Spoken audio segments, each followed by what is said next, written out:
Oi gente, eu sou a Ana e hoje eu vou listar os 10 melhores livros que eu li em 2020. Eu geralmente faço a lista dos mais vendidos do ano no site, no literaturapolicial.com, com a seleção dedicada aos gêneros de crime, suspense, mistério e terror, como tem esse ano também. Mas eu ainda decidi fazer um vídeo, só que aí com as minhas escolhas pessoais dos melhores livros que eu li em 2020. Os principais gêneros, é claro, são suspense, mistério, terror, livros de crime, mas também tem biografia. Então entrou um pouquinho de tudo nessa salada de seleções que eu fiz. Então hoje é dia 27 de dezembro e o meu total de leituras desse ano até agora foram 46 livros. Eu acho que eu vou fechar com esse número, 47 no máximo, se eu conseguir acabar uma leitura que eu tô fazendo agora, mas eu acho difícil, porque é um livro muito grande. Então, desses 46, de qualquer forma, eu escolhi 10 livros, né? E alguns foram lançamentos e outros são livros que ganharam uma nova edição, como o da Anne Rice, por exemplo. Só pra deixar claro que essa é a minha lista pessoal de favoritos, eu, leitora, aqui compartilhando com vocês, né? Que é como eu sempre faço aqui no canal. Então, vamos ao top 10 2020. A Herdeira, do Daniel Silva. Eu nunca tinha lido nada do Daniel Silva. Sempre tinha visto livros dele, mas nunca tinha lido nada. Eu achei a escrita dele bem dinâmica, né? É o tipo de livro para quem gosta de histórias modernas de espionagem. Eu não leio tanto assim espionagem, tenho que confessar, mas esse daqui eu achei muito legal. O protagonista é o Gabriel Allon, o chefe da inteligência israelense e que também é restaurador de arte. E essa aqui é uma série longa do Daniel Silva, depois eu fiquei sabendo que tem vários livros, né? Então dá para acompanhar muito a trajetória do personagem. Esse aqui, por exemplo, é o 19º livro da série. O dicionário Agatha Christie de venenos, olha só esta belezinha. O dicionário de venenos, né, da Agatha Christie não tinha como ficar de fora, porque como alguns de vocês que acompanham o canal sabem, eu sou apaixonada pelos livros da Agatha, apaixonada. Esse dicionário aqui saiu agora no final do ano, aí com ele a gente consegue entender melhor o uso dos venenos em 14 livros muito conhecidos da Agatha Christie. Então eu realmente nunca tinha parado para ler sobre os venenos em si, né? A origem deles, a forma como eles foram usados na história. E com esse livro aqui, a gente tem uma noção muito completa dos piores tipos de venenos e como a Agatha realmente tinha um grande conhecimento desse assunto e soube aproveitar muito bem nas histórias dela. Vitorianas Macabras, essa coletânea de contos de terror antigos, foi muito legal conhecer. Eu acho que para mim, principalmente pelo fato de esses contos aqui serem da autoria de mulheres. Muitas autoras eu nunca tinha ouvido falar e eu acho importante quando um livro faz também um resgate histórico, como esse livro aqui fez, né? Além de nos transportar para uma outra era, que no caso aqui é a vitoriana. Além de ser um livro lindo, muito lindo por dentro também, a gente acaba se reconectando com o terror raiz, digamos assim, né? Das casas mal assombradas, né? Das sutilezas do susto, daquilo que a gente acredita que pode ou não ser uma assombração.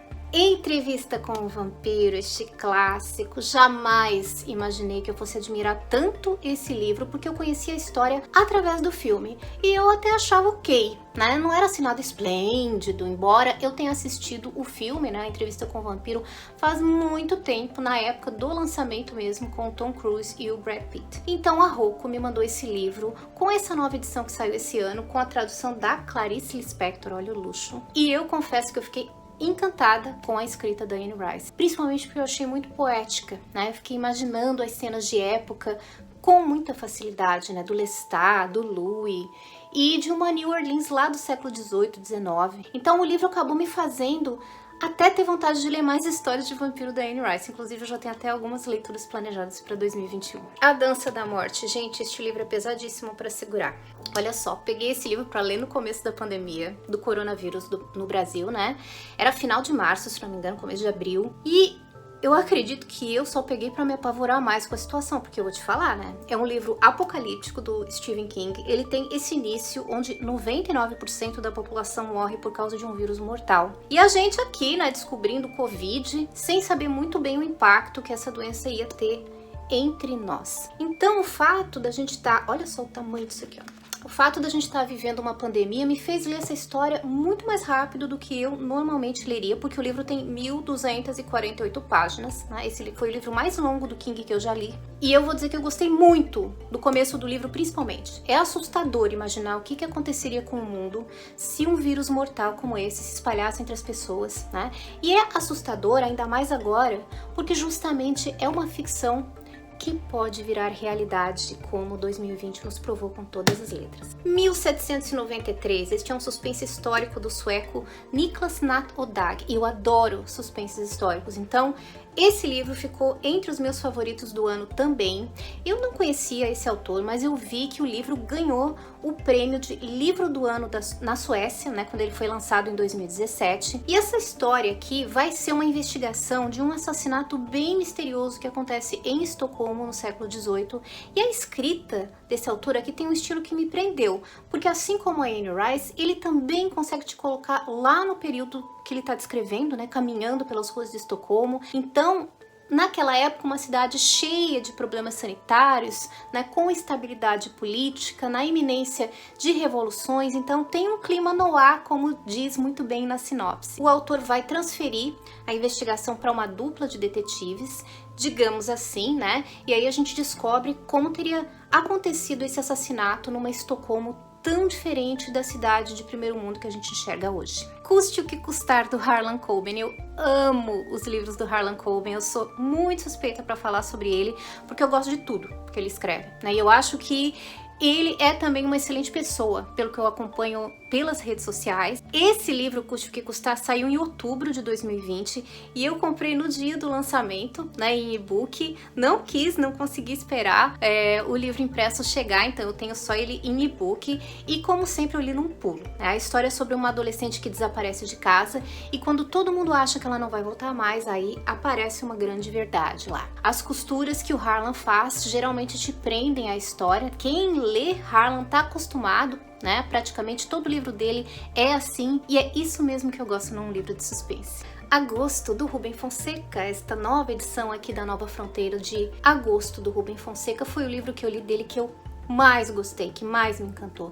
Eu já conhecia essa história, né? Ela é uma história muito famosa do Rubem Fonseca, que virou série, passou na Globo nos anos 90, mas ler o livro foi muito marcante. Eu senti como se fosse uma mistura de romance policial com romance histórico, né? Não só o Rubem soube descrever bem o momento pelo qual o Brasil passava, né, pouco antes do presidente Getúlio Vargas se suicidar, mas também ele praticamente aí te coloca no Rio de Janeiro dos anos 50 e você acompanha os acontecimentos políticos do Brasil e, paralelamente, a investigação do comissário de polícia Alberto Matos, que é o protagonista da história. Então, leitura incrível do ano, medalha de bronze. Mulheres Extraordinárias é uma biografia, gente. Esta biografia da Charlotte Gordon conta a história de duas grandes mulheres, a Mary Shelley, né, a autora que todo mundo conhece por ter escrito Frankenstein, e a Mary Wollstonecraft, que foi uma autora também, né, uma das pioneiras do feminismo e mãe da Mary Shelley. Além de ser divertido conhecer a história de como nasceu Frankenstein, né, com aquele encontro da Mary e do Percy Shelley, que era o marido dela, com o Lord Byron numa mansão na Suíça, eu achei particularmente esse livro muito importante, também aí pela questão do resgate histórico da Mary Wollstonecraft, que foi uma autora cuja obra muito importante meio que se perdeu com o tempo de forma proposital, né? E só a partir da década de 1970 que se começou a falar novamente sobre ela. Então me impressiona perceber o quanto as mulheres têm lutado por igualdade e mais respeito na sociedade, né? Com oportunidades iguais na profissão e há quanto tempo essa luta tem acontecido, né? Então eu não conhecia a história da Mary Wollstonecraft e me comove pensar que a gente volta lá para o século XVIII para entender uma luta que até hoje é extremamente necessária.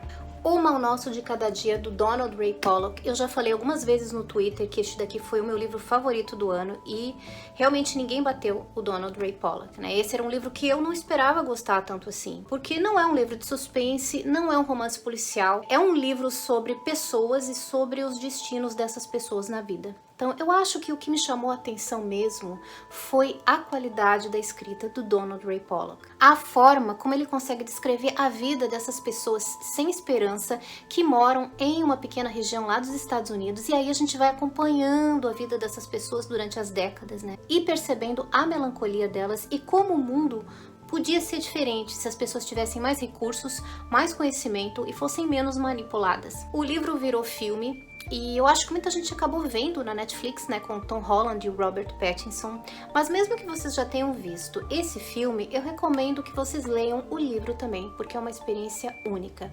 Muito, muito bom. É isso! Tem vídeo aqui no canal para todos esses livros que eu escolhi e os links para compra também estão na descrição.